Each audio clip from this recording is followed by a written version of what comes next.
வணக்கம். தினமலர்.com இரவு 8 மணி செய்திகள். முக்கிய நிகழ்வுகள். தமிழக பாசன பகுதிகளில் தண்ணீர் தேவை குறித்து மத்திய நிபுணர் குழு அறிக்கை தாக்கல். சுப்ரீம் கோர்ட்டில் வியாழனன்று வழக்கு விசாரணை. காவிரி டிரிபியூனல் தீர்ப்பை அரசிதழில் வெளியிட சுப்ரீம் கோர்ட் பிறப்பித்த உத்தரவால் சிக்கல்.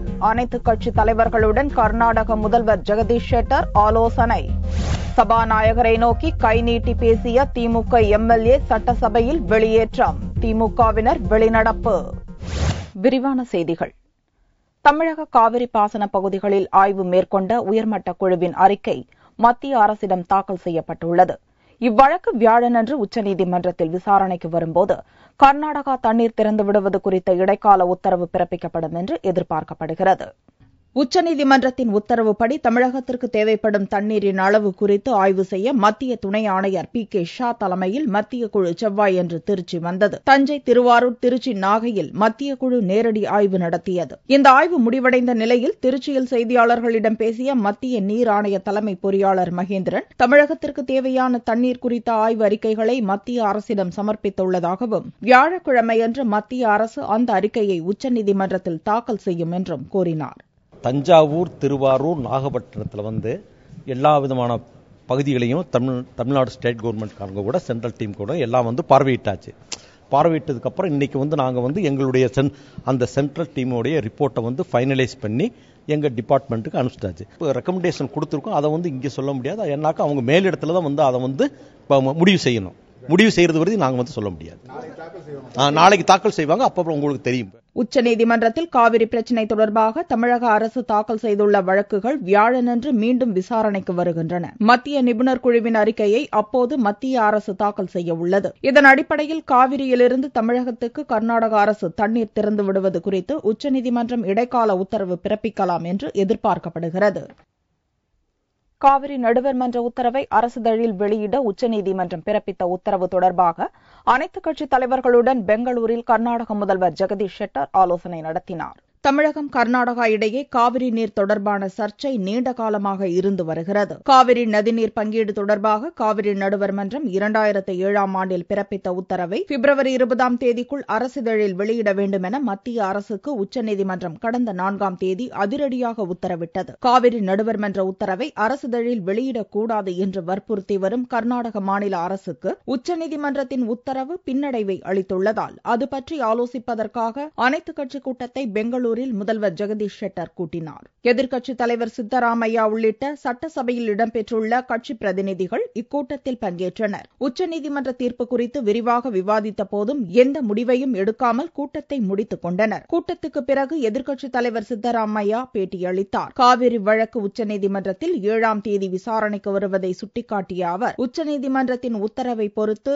கர்நாடக மாநிலத்தின் அடுத்த கட்ட நடவடிக்கைகளை இறுதி செய்வோம் என்றார். காவிரி நடுவர் மன்ற உத்தரவை அரசிதழில் வெளியிடக்கூடாது என்பதை வலியுறுத்தி தன்னுடைய தலைமையில் கர்நாடக அனைத்துக் கட்சிகளின் பிரதிநிதிகள் டெல்லியில் பிரதமரை சந்திக்கப் போவதாக ஷெட்டர் ஏற்கனவே அறிவித்துள்ளார் என்பது குறிப்பிடத்தக்கது.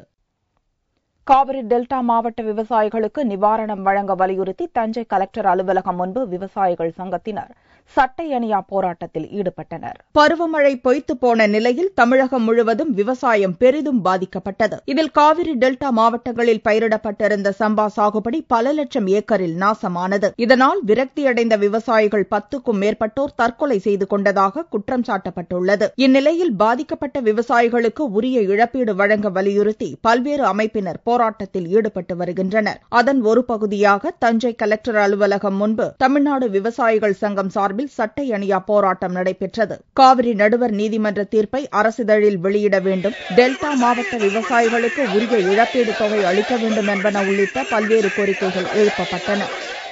விவசாயிகள் தற்பொழுது ஏற்பட்டுள்ள வறட்சியின் கொடுமையால் சட்டையை இழந்து நிற்கின்ற அவலத்தை அரசாங்கத்திற்கு எடுத்துக்காட்டுகின்ற வகையில் சட்டை நீக்கிய போராட்டத்தை நடத்தி கொண்டிருக்கிறோம். அரசு தங்களுடைய கோரிக்கைகளை நிறைவேற்றாவிட்டால் தொடர்ந்து போராட்டத்தில் ஈடுபட உள்ளதாக விவசாயிகள் சங்கத்தினர் தெரிவித்தனர்.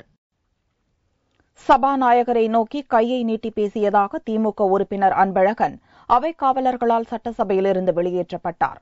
இதை கண்டித்து திமுக உறுப்பினர்கள் வெளிநடப்பு செய்தனர். புதன்கிழமையன்று தமிழக சட்டசபையில் கேள்வி நேரம் முடிந்த பிறகு கவர்னர் உரை மீது நன்றி தெரிவிக்கும் தீர்மானத்தின் மீது அதிமுக உறுப்பினர் வைகை செல்வன் பேசினார். ஈழத்தமிழர் படுகொலை செய்யப்பட்ட போது அதை தடுத்து நிறுத்த திமுக தலைவர் பிரதமருக்கு கடிதம் எழுதியதை தவிர வேறு என்ன முயற்சி மேற்கொண்டார் என்றும் அதைத் தொடர்ந்து டெசோ மாநாடு குறித்தும் வைகை செல்வன் பேசினார். இதற்கு திமுக கொறடா சக்கரபாணி கடும் எதிர்ப்பு தெரிவித்தார். சபாநாயகர் தனபால் திமுக உறுப்பினர்களை சமாதானம் செய்தார். ஆனால் திமுக உறுப்பினர்கள் அதிமுக உறுப்பினரின் பேச்சை கண்டித்து வெளிநடப்பு செய்தனர். சிறிது நேரத்தில் அவை நடவடிக்கையில் திமுக உறுப்பினர்கள் மீண்டும் கலந்து கொண்டனர். அப்போது கவர்னர் உரை மீது நன்றி தெரிவிக்கும் தீர்மானத்தின் மீது பேசிய திமுக உறுப்பினர் ராஜா, மின்வெட்டு தீர்வு காண முடியாத பிரச்சினையாக தொடர்கிறது என்றார். அப்போது குறுக்கிட்ட மின்துறை அமைச்சர் நத்தம் விஸ்வநாதன், கடந்த திமுக ஆட்சியில் மின் உற்பத்தி திறனை பெருக்காததால் தான் தற்போது மின்வெட்டு பிரச்சினை ஏற்பட்டுள்ளது என்றும், எனவே மின்வெட்டு பிரச்சினைக்கு திமுக தான் காரணம் என்றும் கூறினார்.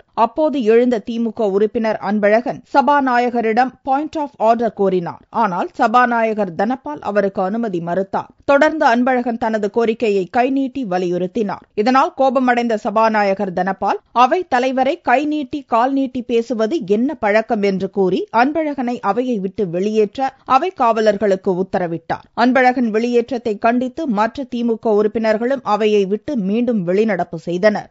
திராவிட முன்னேற்ற கழக உறுப்பினர் திரு ராஜா அவர்கள் பேசிக் கொண்டிருந்த பொழுது, இந்த 2 ஆண்டு கால ஆட்சியிலே மின்சாரம் இல்லாமல் இந்த நாடு இருண்டு கிடக்கிறது என்ற குற்றச்சாட்டை அங்கே சொல்லிக் கொண்டிருந்த பொழுது, அதற்கு பதிலளிக்கிற வகையிலே அமைச்சர் எழுந்து திராவிட முன்னேற்ற கழக ஆட்சி தான் இப்பொழுது இருக்கிற மின்சார தட்டுப்பாட்டுக்கு காரணம் என்றெல்லாம் சொல்லி பல செய்திகளை அங்கே சொன்னார்கள். பாயிண்ட் ஆஃப் ஆர்டர் கேட்டேன். பாயிண்ட் ஆஃப் ஆர்டர் கேட்கறதுனாலே சபையை விட்டு வெளியேற்றுகிற ஒரு சர்வாதிகார ஆட்சி நடந்து கொண்டிருக்கிறது. சட்டசபைக்கு தேமுதிக உறுப்பினர்கள் 2வது நாளாக கருப்பு சட்டை அணிந்து வந்திருந்தனர். தேமுதிக தலைவர் விஜயகாந்த் புதன்கிழமையும் சட்டசபைக்கு வரவில்லை. பெண்கள் மீது ஆசிட் வீச்சு சம்பவங்களை கட்டுப்படுத்த ஆசிட் விற்பனையை ஒழுங்குபடுத்தும் புதிய கொள்கையை உருவாக்க மத்திய அரசுக்கு உச்சநீதிமன்றம் உத்தரவிட்டுள்ளது. ஆசிட் வீச்சுகளால் பாதிக்கப்பட்டவர்களுக்கு அரசின் சார்பில் சிகிச்சை அளிக்கவும், ஆசிட் வீசும் குற்றவாளிகளுக்கு கடும் தண்டனை அளிக்க சட்டம் கொண்டுவரவும் மத்திய அரசுக்கு உத்தரவிடக் கோரி உச்சநீதிமன்றத்தில் பொதுநலன் வழக்கு தாக்கல் செய்யப்பட்டது. இந்த வழக்கு மீதான விசாரணை புதன்கிழமையன்று நீதிபதி RM லோதா தலைமையிலான பெஞ்ச் முன்னிலையில் விசாரணைக்கு வந்தது. அப்போது நாட்டில் ஆசிட் வீச்சு சம்பவங்களை நடக்காமல் தடுப்பதற்காக அதன் விற்பனையை முறைப்படுத்தும் புதிய கொள்கையை வகுக்க வேண்டுமென மத்திய அரசுக்கு உத்தரவிட்ட நீதிபதிகள் இது தொடர்பாக அனைத்து மாநில மற்றும் யூனியன் பிரதேசங்களின் தலைமைச் செயலாளர்கள் கூட்டத்தை மத்திய உள்துறை செயலாளர் கூட்டி புதிய கொள்கையை உருவாக்க வேண்டும் எனவும் உத்தரவிட்டனர். வழக்கு விசாரணையின் போது மத்திய அரசின் சார்பில் கூடுதல் சொலிசிட்டர் ஜெனரல் மோகன் பராசரன் தாக்கல் செய்த மனுவில் ஆசிட் வீச்சை தனிக்குற்றமாக வரையறுக்கும் விதமாக இந்திய தண்டனை சட்டத்தில் திருத்தங்கள் கொண்டுவரப்பட்டுள்ளதாக தெரிவித்தார். மத்திய அரசின் பதிலை சுட்டிக்காட்டிய நீதிபதிகள் ஆசிட் வீச்சால் பாதிக்கப்பட்டவர்களுக்கு இழப்பீடு வழங்கும் வகையில் புதிய விதிகளை உருவாக்கவும் மத்திய உள்துறை செயலாளருக்கு உத்தரவிட்டனர். டெல்லியில் பிரதமர் மன்மோகன் சிங்கை குஜராத் முதல்வர் மோடி சந்தித்து பேசினார். அப்போது குஜராத் மாநிலத்தின் வளர்ச்சிக்காக தேவையான அனைத்து உதவிகளையும் மத்திய அரசு செய்யும் என்று மோடியிடம் பிரதமர் உறுதியளித்தார். டிசம்பர் மாதத்தில் நடந்த குஜராத் சட்டசபை தேர்தலில் பாரதிய ஜனதா அறுதி பெரும்பான்மையுடன் வெற்றி பெற்றதைத் தொடர்ந்து 4வது முறையாக முதல்வராக நரேந்திர மோடி பதவியேற்றார். டெல்லியில் உள்ள ஸ்ரீராம் காமர்ஸ் கல்லூரியில் குஜராத் வளர்ச்சி பற்றி சொற்பொழிவாற்றுவதற்காக டெல்லிக்கு புதனன்று காலை வந்த மோடி மரியாதை நிமித்தமாக பிரதமர் மன்மோகன் சிங்கை அவரது இல்லத்துக்கு சென்று சந்தித்தார். அப்போது 4வது முறையாக குஜராத் முதல்வரானதற்காக மோடிக்கு மன்மோகன் சிங் வாழ்த்து தெரிவித்தார். அப்போது குஜராத் மாநிலத்தின் வளர்ச்சிக்காக தேவையான அனைத்து உதவிகளையும் மத்திய அரசு செய்யும் என்று மோடியிடம் பிரதமர் உறுதியளித்தார். 1 மணி நேரத்துக்கு நடந்த சந்திப்புக்கு பிறகு மோடி கூறுகையில், சந்திப்பு இதமான முறையில் இருந்ததாகவும் குஜராத் மாநிலம் மேலும் வளர்ச்சியடைய பிரதமர் வாழ்த்து தெரிவித்ததாகவும் கூறினார். டெல்லி மும்பைக்கு வழங்கப்படும் விலையிலேயே குஜராத் மாநிலத்துக்கும் எரிவாயுவை வழங்க வேண்டும் என்பது உட்பட பல்வேறு கோரிக்கைகள் அடங்கிய கோரிக்கை மனுவையும் பிரதமரிடம் அளித்ததாகவும் மோடி கூறினார். गुजरात के विकास के लिए, नई सरकार के लिए सफलता के लिए शुभकामनाएं दी।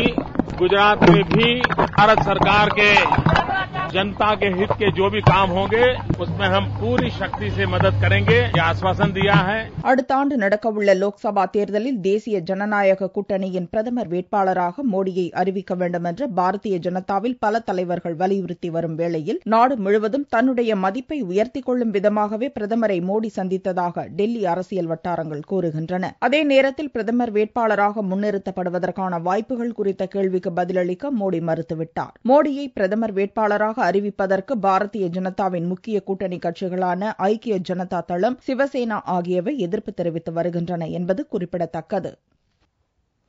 மத்திய பிரதேசத்தில் அரசு ஊழியரின் வசமிருந்து 40 கோடி ரூபாய் மதிப்புள்ள சொத்துக்களை லோகாயுக்தா போலீசார் பறிமுதல் செய்துள்ள சம்பவம் பெரும் பரபரப்பை ஏற்படுத்தியுள்ளது. மத்திய பிரதேச மாநிலம் போபாலைச் சேர்ந்தவர் அர்ஜுன்தாஸ் லால்வானி. மத்திய பிரதேச மின்சாரத்துறையில் இளநிலை அதிகாரியாக வேலை பார்க்கும் அர்ஜுன்தாஸ் அளவுக்கு அதிகமாக சொத்துக்களை குவித்ததாக புகார் எழுந்தது. லோகாயுக்தா நீதிமன்ற உத்தரவின் அடிப்படையில் போலீசார் அவரது வீட்டில் சோதனையிட்டு 44 கோடி ரூபாய் மதிப்புள்ள நகைகள் மற்றும் சொத்துக்களின் ஆவணங்களை பறிமுதல் செய்தனர். रेड में इनके संपत्ति संबंधी काफी निवेश के दस्तावेज मिले हैं. करीब 60 लाख के इनके फिक्स डिपॉजिट और फिक्स डिपॉजिट के साथ में एनएससी और में निवेश मिले हैं इनके. और इसके अलावा कई लगभग 4 मकान, एक व्यावसायिक परिसर, 12 प्लॉट और कृषि भूमि, ग्राम भौरी में कृषि भूमि, इनके दस्तावेज मिले हैं. इनकी संपत्ति जो अभी तक आकी गई है वो लगभग 40 करोड़ की है. और इनके बैंकों के निवेश और जितने भी हैं उनका पता लगाया जा रहा है अभी. ஆனால் தான் நேர்மையாகவே சொத்துக்களை வாங்கியதாகவும் ஆகாஷ் என்பவர் பொய் புகார் அளித்திருப்பதாகவும் அர்ஜுன் தாஸ் கூறினார். ऐसे अधिक संपत्ति कोई भी नहीं है. ये आकाश ज्वेलर वालों ने हमारी शिकायतें की है क्योंकि उन्होंने दुकान हमारी हड़प ली है, तो कोर्ट केस में विचाराधीन है, इसी वो लोग शिकायतें कर रहे हैं. हाँ, नंबर 1 में सभी, वो सभी हमारे नंबर 1 के हैं, इनकम टैक्स में शो किए हुए हैं. हमारे यहाँ सभी परिवार के सदस्य जितने भी हैं, मैं हूँ 1983 से अभी 48,000. 40 கோடி ரூபாய் அளவுக்கு சொத்துக்களை குவித்ததாக அரசு அதிகாரி லோகாயுக்தா போலீஸ் வசம் சிக்கியிருக்கும் சம்பவம் மத்திய பிரதேச மாநிலத்தையே அதிர்ச்சியில் ஆழ்த்தியுள்ளது. தங்கத்தின் விலை புதன்கிழமையன்று ஒரு சவரனுக்கு 96 ரூபாய் குறைந்திருந்தது. ஒரு சவரன் தங்கம் 22,752 ரூபாய்க்கு விற்பனையானது. 1 கிராம் ஆபரண தங்கம் 2,844 ரூபாயாக இருந்தது. வெள்ளி கிராமுக்கு 40 காசுகள் குறைந்து 62 ரூபாய் 10 காசுகளுக்கு விற்பனையானது. பார் வெள்ளியின் விலை 58,070 ரூபாயாக இருந்தது. பெங்களூருவில் துவங்கிய விமான கண்காட்சியில் விமானப்படை வீரர்களின் சாகசங்கள் பார்வையாளர்களை வெகுவாக கவர்ந்தது. பெங்களூரில் உள்ள யலகங்கா விமானப்படை தளத்தில் 9வது இந்திய விமான கண்காட்சி புதன்கிழமை துவங்கியது. இந்திய ராணுவ அமைச்சகமும் இந்திய தொழில் வர்த்தக கூட்டமைப்பும் இணைந்து ஏற்பாடு செய்துள்ள இந்த விமான கண்காட்சியை ராணுவ அமைச்சர் AK அந்தோணி துவங்கி வைத்தார். இதையொட்டி பல்வேறு விமானங்கள், அதன் பாகங்கள் காட்சிக்கு வைக்கப்பட்டிருந்தன. இந்த கண்காட்சியில் அமெரிக்கா உள்ளிட்ட 27 நாடுகளைச் சேர்ந்த 650 நிறுவனங்கள் விமானத்துறை தொடர்பான தங்களது நவீன தயாரிப்புகளை காட்சிக்கு வைக்க உள்ளனர். Sector is fast developing and is presently among the fastest expanding aerospace markets in the world. There are big opportunities for major international aerospace companies to enter into new alliances and forge partnerships with the Indian industry and set up bases in India. விமான போக்குவரத்து துறை அமைச்சர் அஜித் சிங், கர்நாடக முதல்வர் ஜெகதீஷ் ஷெட்டர், ராணுவ உயர் அதிகாரிகள், உலகளாவிய விமான தயாரிப்பு நிறுவனங்களின் நிர்வாகிகள், பல்வேறு நாடுகளின் பிரதிநிதிகள் கண்காட்சியில் பங்கேற்றனர். விழாவையொட்டி ஹெலிகாப்டர்களில் விமானப்படை வீரர்கள் செய்த சாகசங்கள் பார்வையாளர்களை வெகுவாக கவர்ந்தது.